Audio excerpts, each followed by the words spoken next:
right now on 5 on Your Side at 10. Tonight, dying on hold. The I-Team looks into alleged failures with the city's 911 system. Another shot at storms Friday and Friday night. The areas to watch for development and when the best chances arrive. And our top story tonight, Stop, Breathe, Think. The effort to curb teen violence. If we want to take the guns out of their hands, we first have to help them to understand they don't need a gun. Tonight, police are working to bring in these 5 teens wanted in connection to a deadly shooting last month in downtown St. Louis. It left a 17-year-old dead and 11 others injured.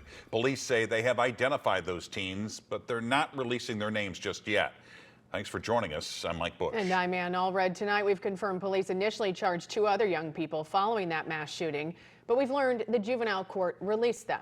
5 on Your Side's Brent Solomon joins us live from police headquarters. Brent? Well, Ann, I can tell you that we knew about one of those teens being arrested right after that deadly shooting. Tonight, I can confirm that police here arrested another teenager, but neither of them are behind bars tonight because juvenile courts released them. Now, a local group is working to deter young people from even looking at guns. It starts with you.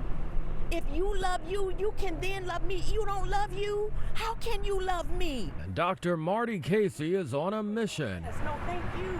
in her hometown. I've seen the best, and I've seen it take a left turn, if you will, but I know that there's a right way of getting back. She heads the Ungun Institute, a movement to look deeper than the guns and disarm the trauma that leads to violence. The most powerful weapon that you have is your mind. It's your mind. Then the mind tells the body what to do. It's why you'll now see 24 of these billboards across the St. Louis metro. When we were growing up, they said if ever our bodies catch on fire, to stop, drop, and roll. Well, I want you to stop, breathe, and think when your brain catches on fire. See, that's the part they didn't teach us. It comes as police are still looking for these gun-toting teens. The picture has been out there for weeks now. No one has turned them in, although police know exactly who they are. If we want to take the guns out of their hands, we first have to help them to understand they don't need a gun. And if I can help you find the value in self, then surely you will start to see the value in someone else's life. Her hope, billboards may help stop the bullets. I was in so much trauma literally in my mind and my heart that I almost turned around, and I promise you I looked up and that sound was right there. And I knew then, honest to God, I had to keep going. As Dr. Morty, who was there for me, who helped lift me and got me to the point where I wanted to keep living and help others. Tonight, I can tell you that police here want to talk to one other teen who is not seen in that photo. I'm told all of these young people are between the ages of 16 and 17 years old. If you know anything about this crime or those teens in that photo, contact Crime Stoppers at the number on your screen. Tonight, we're live outside of St. Louis Police Headquarters. Brent Solomon, 5 on Your Side. Developing tonight, 1 person is dead, 4 others are recovering in the hospital after being shot in East St. Louis. It happened on North 27th Street just after 3 this afternoon. The Illinois State Police is investigating. They have not released the names of the victims at this time. New tonight, a Lake St. Louis man is accused of being a serial rapist with crimes spanning the past 8 years. Police say Enrique White befriended most of his victims on a dating app. He now faces multiple charges in both St. Charles and St. Louis counties, including the rape of the 12-year-old daughter of a murder victim. Police say there may be more victims. White has denied the allegations. Tonight, we now know the names of the 3 people killed in a bus crash Wednesday morning in Madison County, Illinois. Their names are Juan E. Vasquez Rodriguez from New Jersey, Buford Paya from Arizona, and Bradley Donovan from Springfield, Illinois. The Greyhound bus was on its way to St. Louis from Indianapolis, carrying 22 passengers when it hit 3 parked trucks on an exit ramp. The National Transportation Safety Board has taken over the investigation. We'll examine the areas of human performance, survival factors, motor carrier factors, highway factors, vehicle factors, and technical reconstruction. 5 on Your Side has learned the full report about the cause of this crash could take up to a year. Any witnesses can contact the NTSB by email at witness@ntsb.gov or you can call 866-328-6347. Tonight, 2 people are dead. Another person is hurt after a small plane crash in the Lake of the Ozarks. Officials say the plane had just departed the Grand Glaze Airport in Osage Beach around noon when it crashed. Search crews are investigating the wreckage to help determine the cause of the crash. You're taking a live look now over St. Louis Lambert International Airport. Skies are clear right now for takeoff after a round of severe weather last night. More storms could make their way into the metro. Chief Meteorologist Scott Connell is here with a look at the Weather First forecast. Scott. Yeah, and we are talking about that potential again tomorrow into tomorrow night. Looks like by the time we get into early on Saturday, the rain chances start dropping off for us. And really, it looks like this go round much more scattered than the showers and thunderstorms we were dealing with last night. There's a live look over in O'Fallon, Illinois right now as we have quiet conditions around the St. Louis area. Here's what's going on from space. Look at the satellite and then scanning the skies with the radar. Closest rain to us has been down across the Missouri-Arkansas border, and it's sliding away. There are some showers and storms up there into parts of Nebraska. We'll monitor those as they slide onto the east. There's a chance by tomorrow morning we could see some scattered showers trying to push in towards 11, 12 o'clock. So we have another storm chance tomorrow. Yes, a few of those storms might be strong to severe. The threats again, gusty winds and hail, but it's a really limited threat, we do believe. That risk area, while it covers a good chunk of Missouri and a small portion of Illinois, not as widespread as it was yesterday or as high as a risk as we head into tomorrow. We'll check back in a few minutes. We'll time things out for you and tell you why most of the weekend will end up being on the dry side. And Scott, last night's storm swept through Park Hills and Farmington in St. Francis County fast and hard. New tonight, Robert Townsend talks to those who at times waited it out in the dark. On a sunny, dry afternoon, Deanna Hornbuckle and her 2 daughters had fun at Columbia Park in Park Hills, a big relief from the night before. It was really crazy. The family lives down the street in Leadington. Deanna says around 9 Wednesday night, intense storms swept through St. Francis County. It started off really heavy rains, started coming through. The lightning was absolutely beautiful, but it was scary. City officials say the late night storm snapped lots of limbs and uprooted trees at 4 city parks and all around Park Hills. Yeah, that is sad, but it's part of nature. That's how it goes. A huge toppled tree also fell on a family's house on Emerson Street while they were inside. Thankfully, nobody was hurt. I flickered twice, yes, it did, and then it went out completely. At the height of the storm, Hornbuckle and about 1,200 of her neighbors in the area lost electricity for hours after fallen trees also knocked down power lines. I heard all the wildness outside, personally, like the ambulance, the cops, you know, everyone worrying about everything. About 5 miles away here in Farmington, we saw similar damage. You can see this street is still blocked off and lots of fallen tree limbs are still in the street and in neighbors' front yards. We heard a horrible crash. A startled Lisa Barnes then saw this storm-battered tree outside her home, partially gone. We had a lot of lightning, a lot of thunder, a lot of wind, and then we had a lot of rain. Just pretty typical Missouri thunderstorm. And forecasters say more could be on the way come Friday. Oh, well, that'd be good for the crops and good for our gardens and such, though. But I hope it's not that severe. Robert Townsend, 5 on your side. And the good news is the power has now been restored for most people and businesses in St. Francis County. Tonight, an animal shelter in Olivet needs your help. The APA is asking the community to help adopt and foster pets that are overfilling the shelter. It's hard to keep up with the flow. We've got a lot of great adoptions, but they're coming in faster than they're leaving. And the other kind of big challenge is a lot of the animals here are on holds. And so when we have about 1/3 of the population on a legal hold, there's even less space for the ones that are coming in. To learn how to become a prospective foster, visit this story on our website under the As Seen on TV section. It's the people you're supposed to call during an emergency, but instead, silence. It breaks my heart to know that that was the last call he made, in hopes that somebody would be there to help him. A widow contacts our I-Team to help get answers about the city's failing 911 system. It's an amendment proposed over 100 years ago. That's older than a sliced bread. It's older than the chocolate chip cookie, and it's older than penicillin. Political leaders are teaming up to help continue the fight for equal rights. Dying on hold. Our I-Team takes a closer look at alleged failures with the city's 911 system. A St. Louis City widow first contacted us last spring after her husband died trying to call first responders with no answer. Now she tells the I-Team's Christine Byers that after months of silence from the city, she's taking them to court. Ashley Schlesing could barely believe what she was hearing. Catherine Cohen died when a tree fell on her car. She was 33 years old. A nearby business owner says one of her employees tried to save the woman. A deadly case of deja vu. She called 911, but her calls went unanswered for about 30 minutes. She says it's exactly how her husband died, waiting for 911 to answer.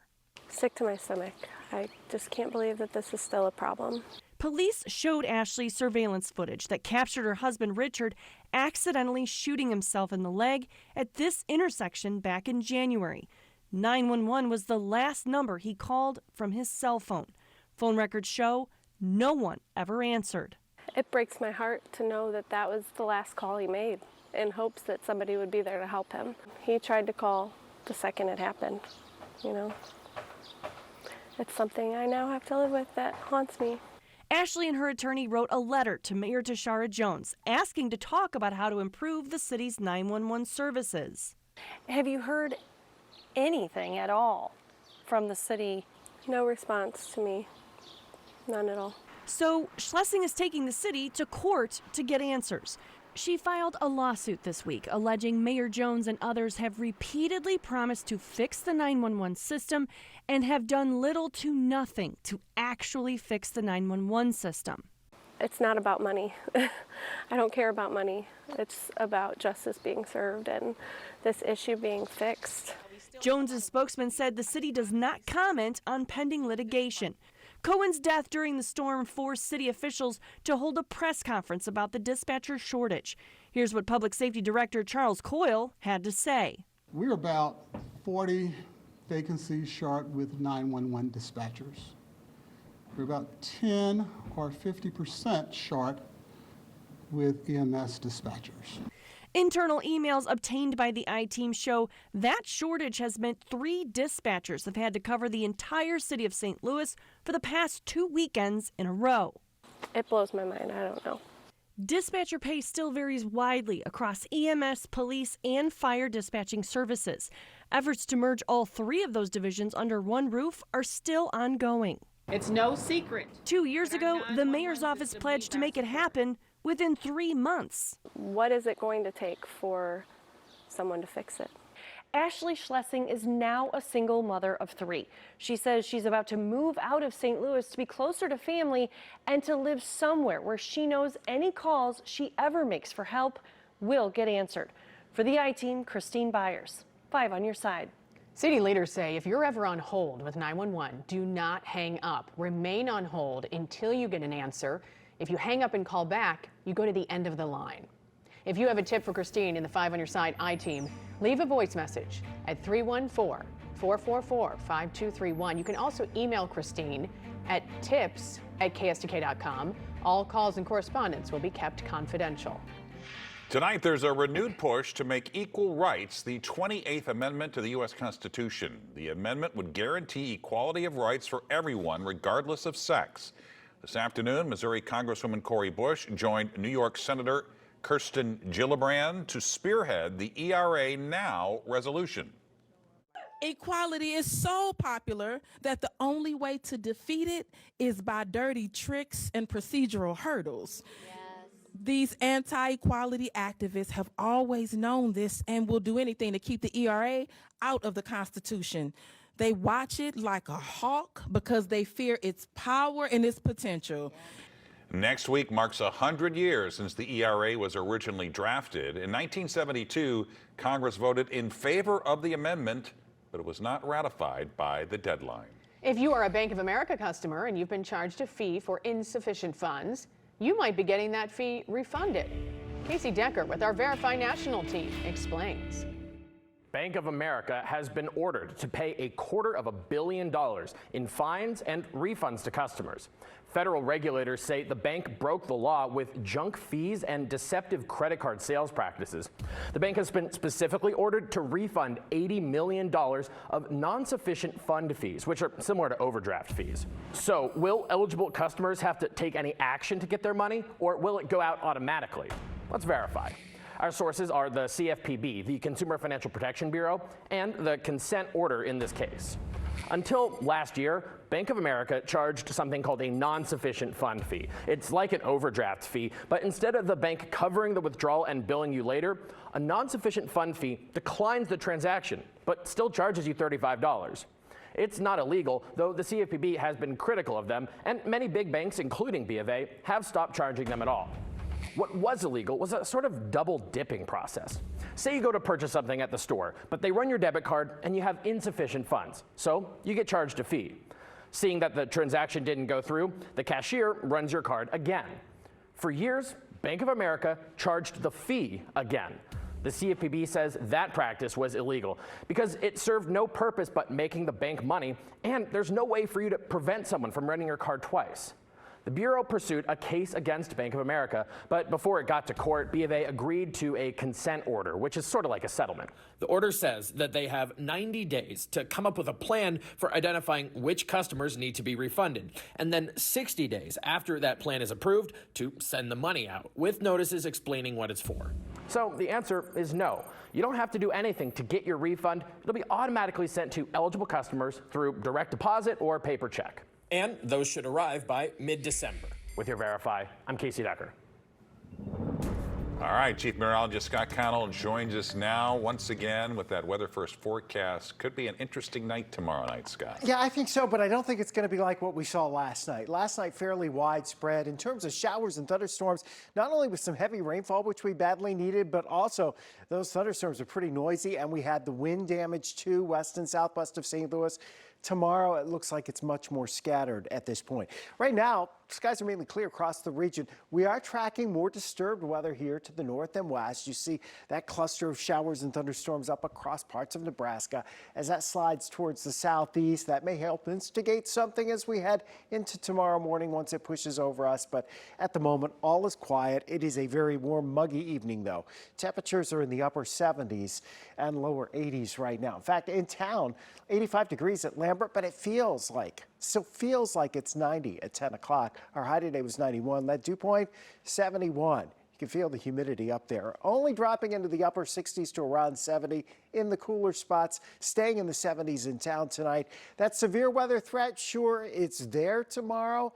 More likely out in far western Missouri, heading into portions of Kansas and Oklahoma. But for us, there is a small chance you'd get an isolated storm with some gusty winds. We think early on we're pretty quiet in the morning, partly cloudy skies. Should be some ongoing activity across portions of southwest Missouri, trying to spread through the Ozarks. Our two chances really coming tomorrow, later in the morning, early afternoon from what's down to our south, and then again more activity that will develop to the north and west. So running through the late morning into tomorrow afternoon, we find the potential for scattered showers and thunderstorms to pop up. It's hot, it's steamy, temperatures are in the low 90s. Better chances probably from St. Louis on to the south before 3 o'clock, and then between 3 and 5 o'clock we'll try to bubble up a few scattered showers and thunderstorms east of St. Louis. As they're pressing on to the east, we'll be tracking some more coming at us from mid-Missouri and northwest Missouri. As they work towards the east later tomorrow afternoon into tomorrow night, odds are they're encountering air that's already been worked over a bit, and they start to lose their punch. So again, that limits our overall rain opportunities for a lot of folks. So especially north and northeast of St. Louis, where you didn't see rain last night, you're still looking for it. I'm not going to guarantee that you'll get it. And by Saturday, any chance is shifting away. We should be partly cloudy later in the day. Temperatures in the low 90s. Should be good for the City SC match over at City Park. Mid-80s, a little less humid by Saturday evening. Dry for Sunday for most of the day. Low 90s for highs. The rain shower chances increasing from the north and west by Sunday night. Next 10 days, they're all pretty toasty here. Temperatures at or above 90 degrees. We may be in the upper 90s towards next Thursday. The storm chances highest for tomorrow afternoon, maybe again late Sunday night into early Monday. Bottom line is it's hit and miss once again with our rain chances. A lot of chances. All right, Scott, thank you. Frank, what's coming up? Wait till you hear what Jay Billis has to say about Mizzou basketball. Wait till you hear what Whitey Herzog says about the Cardinals. And wait till you see this story we have on a local bodybuilder. The Sports Desk is sponsored by Jim Butler Chevrolet, the Midwest's #1 Chevy dealer 10 years running. Sunday night will be Appointment TV at 10:30 for Sports Plus. The irrepressible Whitey Herzog will be our special guest. And folks, he doesn't miss a game, and he may know this team better than anybody in the organization right now. Still strike out too much in important times. They kept saying, well, we were going to win. I thought they had a chance to win when they were only 8.5 games out months ago. But my God, they lose games they shouldn't lose. Dennis Gates and the Mizzou basketball team likely won some games they should have lost. 25 victories, including one in the NCAA tourney. And how about this? Gates is recruiting so well right now that there are players that want to commit now to Mizzou, and he's had to back off. Really good players, because he has some great options. People want to play that style. They want to win, and they want to play for a likable coach. I just spoke with the best college basketball analyst in the business, who's quite high on the Mizzou coach and their future. Yeah, Dennis Gates is terrific. You know, I used to watch him play when he was at Cal, did some of his games, and speaking of Cleveland State, did a great job. And for him to be at Missouri and do that kind of job in the first year, and you know, with Kobe Brown, Demoy Hodge, like they had an outstanding team, and he really, I thought, took advantage of the personnel. You know, they played a wide open style. They were difficult to guard. It's a more modern game that Missouri's playing now, and really fun to watch. And so I couldn't be happier for Dennis Gates. Couldn't be happier for Missouri. They're gonna do well again in the SEC with him at the helm. Rory McIlroy shot in opening round 64 at the Scottish Open today, and after the round, he fired another shot at the LIV Tour, the Saudi-backed enterprise he's not been shy about blasting. Reacting to reporters asking about the Senate subcommittee investigation into LIV this week, Rory said, "If it was the last place to play golf on earth, I would retire. I'd play the majors, but I'd be comfortable." During the break for the Cardinals, we've had some time to branch off and do some more sports features on interesting people. And today, photographer Jimmy Kruko and I caught up with a woman who has a real passion for her sport. You are looking at a woman who's going to where she wants to go most, to do what she does best. You see, when Tiffany Rout walks into that Club Fitness in O'Fallon, Illinois, it's all business. I feel like when I come in here and I do what I have to do, and even though I can't see any changes immediately, I know that I put in my all, and that is the best feeling in the world. She's about to turn 40, and you wouldn't know it. 2 hours a day, Tiffany is sculpting her 125-pound frame. For the last 11 years, she's competed as a bodybuilder, finishing as high as second in one competition. She's in the wellness division, not the one where the veins are popping. I thought about that, but then I wanted to keep my feminine look, so I thought this division was best for me. When Tiffany's not competing, she's working as a nurse, and she believes her two passions have some similarities. You learn so much about the body in school and then on the job, then you kind of apply that to your personal life, and here we are. And what about that feeling, walking on that stage and being judged? It feels good. I love it. Like, I work so hard, and finally my day comes, I get to show it off. You know, I asked her if she ever has a cheat day, you know, like a pizza and cheeseburger. She says, absolutely. We all have to have cheat days. Yeah, that's pretty fair. Right? All right, Frank, thanks. MIZ, celebrating student athletes with pizza. Speaking of, where you can pick up a piece of pie. Some exciting news for Cardinal Nation. The Cardinals' 2024 schedule is out. The Cardinals will open the season against the Dodgers on March 28th in Los Angeles. They will host the Miami Marlins for the home opener here on April 4th. And you can see the full Cardinal schedule by visiting our website, ksdk.com. People hoping for a better 2024. Yeah. Pizza lovers and Mizzou fans, this story is for you. Schnucks is partnering with Every True Tiger brands for a variety of products featuring Mizzou student athletes. Schnucks introduced the Pizza with Mizzou crew featuring a mega meat thin crust pizza. Pizzas are $7.99 and they will be available at Schnucks stores. Name, image, and likeness revenue on that? There you go. I would guess so. There you have it. 5 on your side at 10. The Tonight Show starring Jimmy Fallon is next. He is Miley Cyrus and Jesse Williams. Have a great tomorrow.